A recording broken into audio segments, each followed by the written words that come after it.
So my topic presentation, I call it Digital Theology in Filipino Thought, Biblical and Transpersonal Views.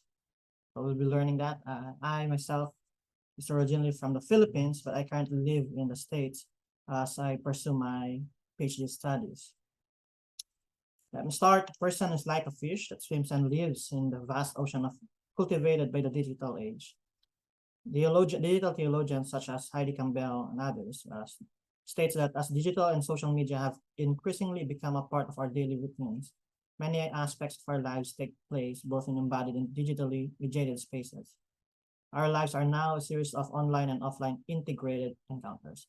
And this is quite true. It's not just quite, but this is actually true in the Philippines, because this statement is true in the Philippines because for more than a decade now, the Philippines has been among the top 3 social media users on a global scale. Since 2012 up until I think 2022, October of 2022, we have been the top users in social media in the whole world. This country has been called the social networking capital of the world.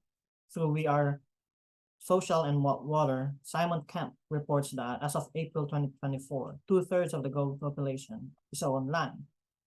But the Philippines has the 3rd highest average amount of daily time spent using the internet, almost 9 hours per day.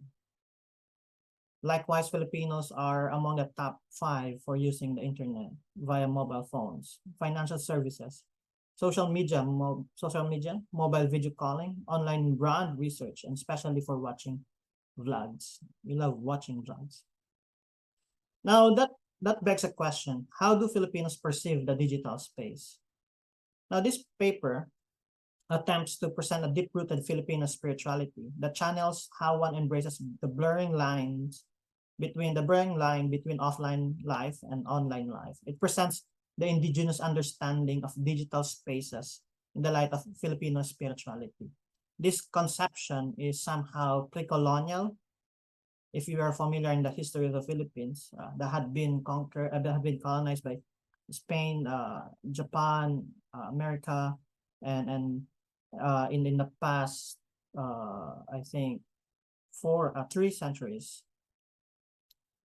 Now, in pre-colonial times, the ancestral Filipinos perceived water as the roads and highways to another island, while the Western mentality sees the Philippines as an archipelago or a group of islands separated by bodies of waters. The indigenous Filipino view it as one huge land.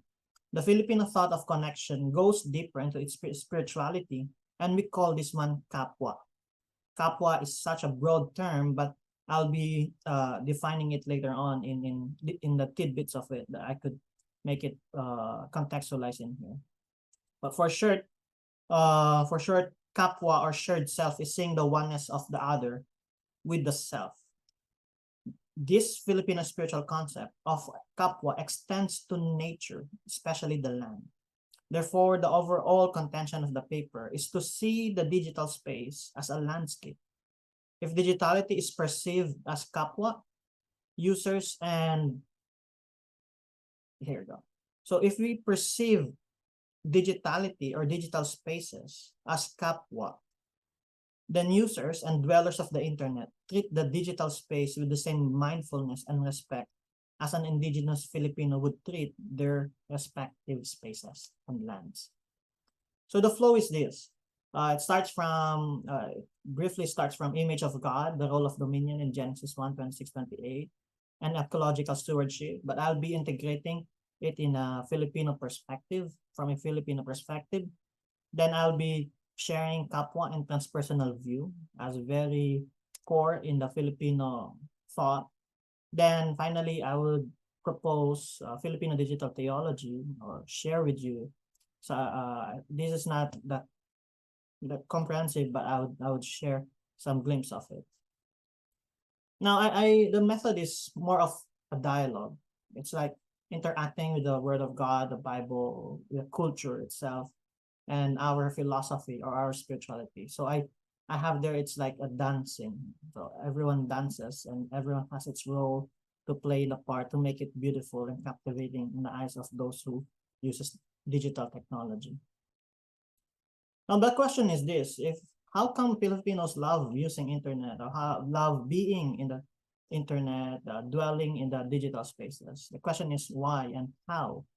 So the first point here is the idea of ecological stewardship or co-creator principles, that human being and nature are really one. Right? In Genesis 1:26 and 28, we're familiar with the creation story. The image of God is the humanity, and we have been brought out from nature itself, from creation, the land, the soil, from God's breath, and even coming from our own body.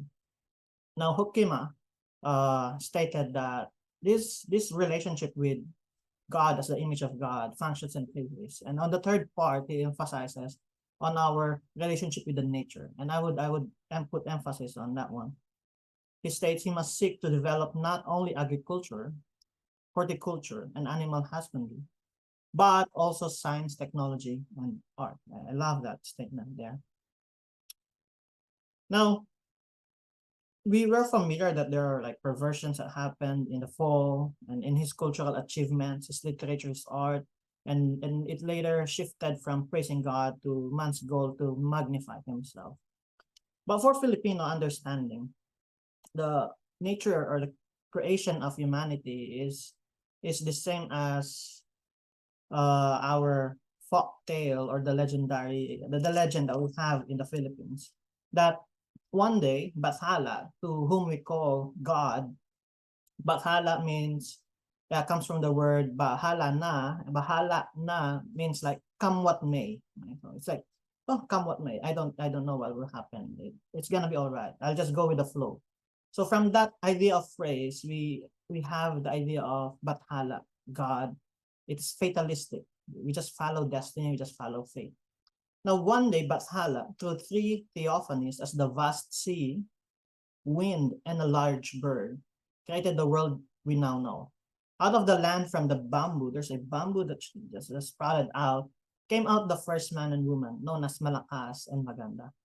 And from Malakas and Maganda, the strong one and the beautiful one, from that bamboo, the entire world was filled with a lot of humanity. And there's more stories about it. It's a long story, but to keep it short, my contention idea of why I presented the creation story of the Filipino is that humanity and nature, they're one in a sense. We belong to the nature. We are one with the creation story. Somehow, according to Genesis 2, that we are the custodians of the earth. There's the need for a Christian view of ecological stewardship and environment ethics to carry out this vocation forward, to be custodians of this world. It is the vocation for us, including the church, to be responsible stewards of creation, preserving its beauty and ensuring the equitable utilization in its finite. So that is the image of God in our perspective, both in the beginning and the end, in the image of God. The whole nature have the same story, created as good, suffer the consequences of the fall narrative, and the hope of restoration, even in Romans 18:25. Now that's the idea that we have in our understanding of what it means to be one with the nature. And our proposal here as Filipinos is that digitality or digital technology is part of nature. It's part of the created nature. It is through the humanity that technology had been created, but it is also part in us. Now the question is how? How can technology, how can digitality be nature or be a living being in a sense? So this comes from our perspective, from our thought, Filipino thought or understanding, called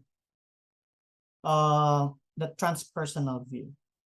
So the transpersonal view states here by Carl Lawrence Cervantes notes, many Filipinos believe that nature contains spirits, not in the sense that material and spiritual are two separate dimensions, but they are on a continuum. Material things such as rocks, trees, and rivers are homes of spirits, and these spirits can affect the world in tangible way.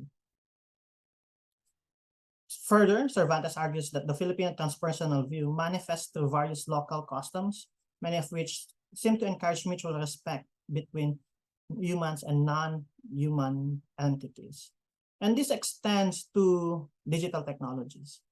So while I was preparing for my presentation, I was talking to my laptop. Even though I'm coming from a Christian Baptist perspective or context, I would talk to my laptop and I would say, I hope you're not going to do like the hindrances, or you're gonna be behaving well, even to my phone. So I have that deep-rooted philosophy that somehow these technologies have spirits, even though I don't believe it. Okay, so making that clear. But for a typical Filipino, we see that there's a continuum from matter to spirit. All material things can be seen as having life and all material dimensions. And we call that transpersonal view. The term tabi-tabi po, that every time we see a hill, a small hill in a forest or somewhere, we're passing by a narrow road, or if we are scared, we would always say tabi-tabi po. It means excuse me or pardon me. It's the idea of saying, if there are spirits here staying in this place or in these material things, please let me pass by. I'm not going to intrude you. I'm just passing by. So we're asking permission from these spirits. And that's why I would say that Filipino thought of using digital technology and living in digital technology, digital spaces rather, is part of our transpersonal view. And it extends. Let me put more applications in the idea of transpersonal view. Transpersonal view extends to the idea of our kapwa spirituality. Now, this is the core philosophy of a Filipino. In order to understand the Filipinos, you must understand kapwa, philosophy, psychology, or spirituality. And I'm using spirituality here because this is digital theology. Now, when we ask for the closest equivalent word for kapwa, one word that comes to mind in the English word means others. However, the Filipino word kapwa is very different from the English word others, or the fellow person.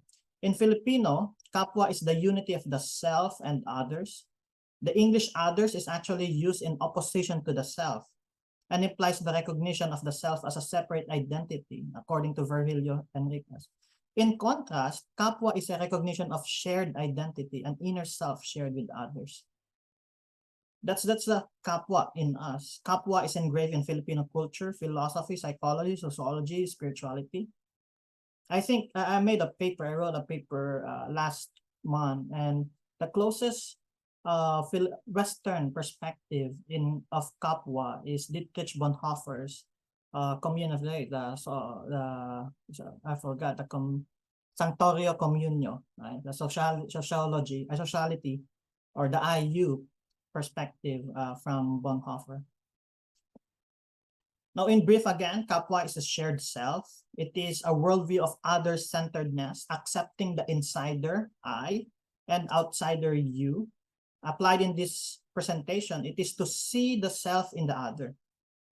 I perceive it when Adam in Genesis 2:23 saw Eve and states that you're now the bones of my bones and flesh of my flesh. And kapwa is a person that comprises you, I. And kapwa is applied in food, in Filipino perspective. There's no recipe in Filipino culture for a single person because Filipino food is always for sharing. It's applied in a box, balikbayan box. We extend our spirit of love in a box and give it to the Philippines, to our family. Interconnectedness, the idea of the source, our ancestors saw water as a source of life and movement. And for them, water connected rather separated islands. And this is different from Western perspective, as Ambeto Campos stated in his book. So there's a shared self. Now, if we're going to, and I'll be concluding with this one, if we're going to apply the creation narrative and Filipino thought, the question would be the same with Cervantes and Advincula. What if related to the space of the internet, the way indigenous peoples relate to their respective spaces? So my final thoughts here is this: a call for a digital babaylan. So for us, the babaylan is the one who mediates the spiritual world and the material world. Babaylan has the power to communicate to ancestral and environmental spirits and thus able to bargain or cajole the spirits for a person captured soul. Now, if you are a babaylan or a digital babaylan avatar, the intention is you'll act as digital moderators, mediators, and models in cyberspace.